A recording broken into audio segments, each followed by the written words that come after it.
안녕하세요. 라운 편집실의 편집장 미아입니다. 오늘은 9월 첫째 주의 호주 주요 뉴스를 종합해서 전해드리겠습니다. 항상 시청해주셔서 정말 감사드리고요. 오늘도 좋아요와 구독 꼭 부탁드릴게요.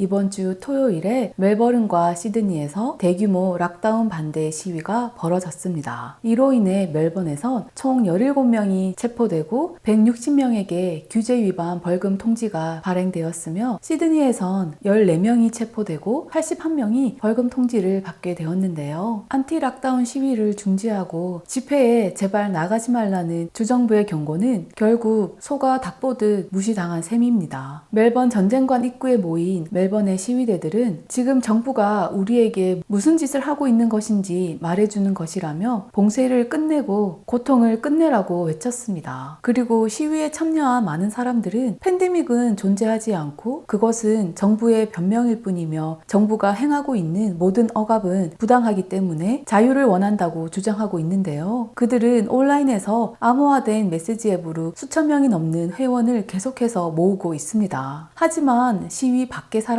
락다운 반대 시위는 이기적이고 위험하며 불법적인 행위라고 비난하면서 우리가 자유로울 수 있는 유일한 방법은 코로나 바이러스의 위험에 노출되지 않게 하는 것뿐이라고 말하고 있는데요. 문제는 주정부와 경찰들 또한 안티 락다운 참가자들에 대한 과잉 진압이나 조치들로 인해 비난의 대상이 되고 있다는 것입니다. 한 예로 멜번의 임산부가 락다운 반대 시위를 주동한 혐의로 인해 경찰은 그녀의 집에 영장을 들고 들어가 그녀의 아이들이 보는 앞에서 잠옷을 입은 그녀의 수갑을 채워 연행한 장면이 남편으로부터 녹화되어 온라인에 공유되었습니다. 경찰이 임산부에게 너무 지나친 태도를 보였다며 비난은 거세졌고 이 여성을 돕기 위한 모금까지 시작되었습니다. 정말 이러다가 안티 락다운 시위로 인해 빅토리아주의 코로나 확산 추세가 다시 상승세로 돌아서거나 혹시라도 제3의 유행이 시작되지는 않을까 정말 걱정입니다.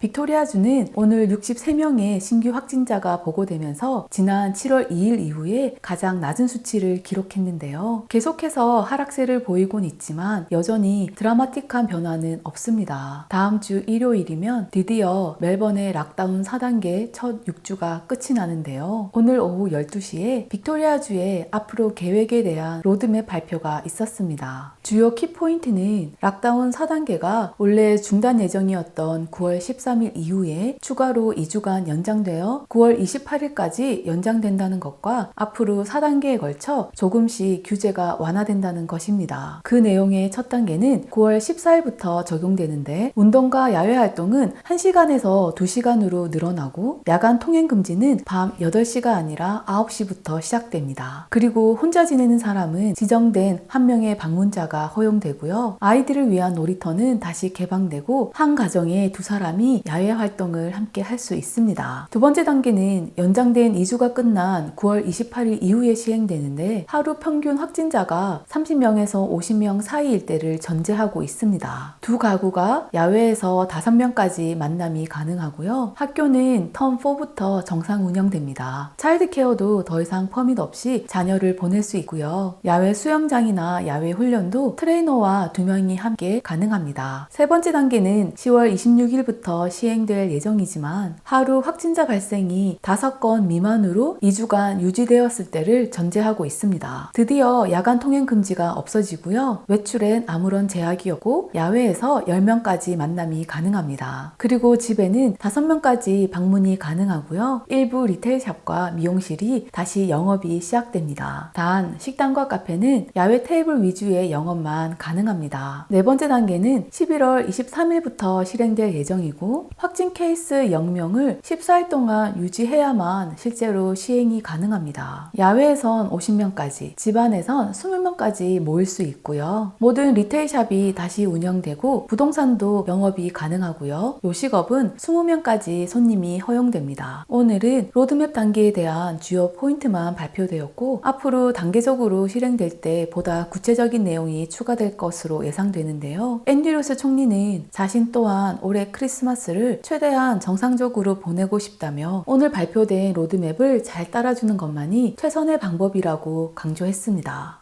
이번 주 호주 정부가 코로나 사태로 인해 현재 호주가 처한 현실을 1930년대 대공황 이후 최악의 경기 침체가 시작된 것을 공식적으로 인정했습니다. 지난 6월까지 3개월 동안 7%라는 엄청난 하락세를 기록했는데 이는 1974년에 마이너스 2% 이후 가장 큰 붕괴입니다. 재무부 장관은 9월 말까지 3개월 동안은 경제 활동이 적은 위축을 보이거나 더 이상 위축되지 않을 것으로 전망하고 있지만 사실상 이 모든 것은 빅토리아주의 규제가 얼마나 빨리 완화되느냐에 따라 달려있다고 했는데요. 이에 모리슨 총리는 이번 주 국회에서 호주의 상황이 더 악화되는 것을 막기 위해선 국경 개방이 무엇보다도 우선이기 때문에 늦어도 올해 말까지 모든 국경을 정상 회복시켜야 한다고 강하게 호소하며 무조건 크리스마스 전까지 국경을 열겠다고 약속했습니다. 지난달 유엔의 발표에 따르면 세계 관광 산업이 코로나 대유행으로 인해 전 세계적으로 불과 5개월 만에 3,200억 달러의 손실을 입었다고 발표했고 호주는 국내 여행 분야에서 60억 달러와 해외 방문객에서 40억 달러를 합쳐 매달 100억 달러의 막대한 손실이 발생하고 있다고 합니다. 그리고 여행 산업 분야에서 무려 53만 2천 개의 일자리가 사라졌습니다. 스콧 모리슨 총리는 호주는 폐쇄되어서는 안 된다며 우리의 2021년은 더 나은 해가 되어야 하기 때문에 무조건 국경을 개방해야 한다고 했습니다. 하지만 이번 주에 호주 보건부는 해외여행 금지와 호주 내 크루즈선 입항 제한을 일단 3개월 더 연장했고 이는 12월 17일까지 유지될 예정입니다. 지난 3월부터 호주 정부는 해외에 거주하고 있는 자국민들에게 빨리 집으로 돌아오라고 공고하면서 많은 사람들이 호주로 돌아왔지만 여전히 수많은 사람들이 귀국행 티켓을 구하지 못하거나 너무 올라버린 비행기 티켓 비용과 호주 내에서 검역 비용 지불에 대한 경제적 부담 등의 이유로 해외에 발이 묶여 집으로 돌아오지 못하고 있는데요. 현재 호주에 입국할 수 있는 사람의 수는 매주 4,000명으로 제한하고 있는데 이것 때문에 비행기 티켓 가격이 계속 상승하고 있습니다. 외교통상부의 보고에 따르면 현재까지 25,000명 사람들이 귀국을 희망한다고 정부에 등록했다고 합니다. 그러나 호주 항공사 대표단의 입장은 실제 귀국을 원하는 호주인들은 거의 10만 명이 될 것이라고 예상하는데요. 이들은 그동안 해외 각국에서 호주 정부에게 귀국을 희망한다는 청원을 했지만 호주 정부는 특별한 조치를 취하고 있지 않았습니다. 당장 발등에 떨어진 국내 상황을 해결하는 것이 우선이었겠죠. 하지만 야당 측은 호주 정부가 자국민들을 버린 것이라며 거세게 비난을 하기도 했는데요. 이런 상황에서 연방정부는 해외에 거주하고 있는 자국민들이 고국으로 돌아오는 것을 돕기 위해서 대출 정책을 발표했습니다. 신청 자격에 대한 구체적인 사항은 아직 발표되진 않았지만 개인은 최대 2,000불, 가족은 5,000불까지 신청이 가능하고 이코노믹석 티켓 구매를 위해서 추가로 2,000불까지 대출이 가능합니다. 그러나 외무부 장관은 해외에 있는 자국민들 역시 호주가 보호해야 할 대상이긴 하지만 현재 검역 프로그램을 업그레이드 시키지 않는 상황에서 무턱대고 입국자들의 인원만 증가하는 것은 아주 위험하다고 경고했습니다. 오늘 준비한 내용은 여기까지입니다. 오늘도 끝까지 시청해주셔서 정말 감사드리고요. 다음 영상에서 또 건강한 모습으로 뵐게요.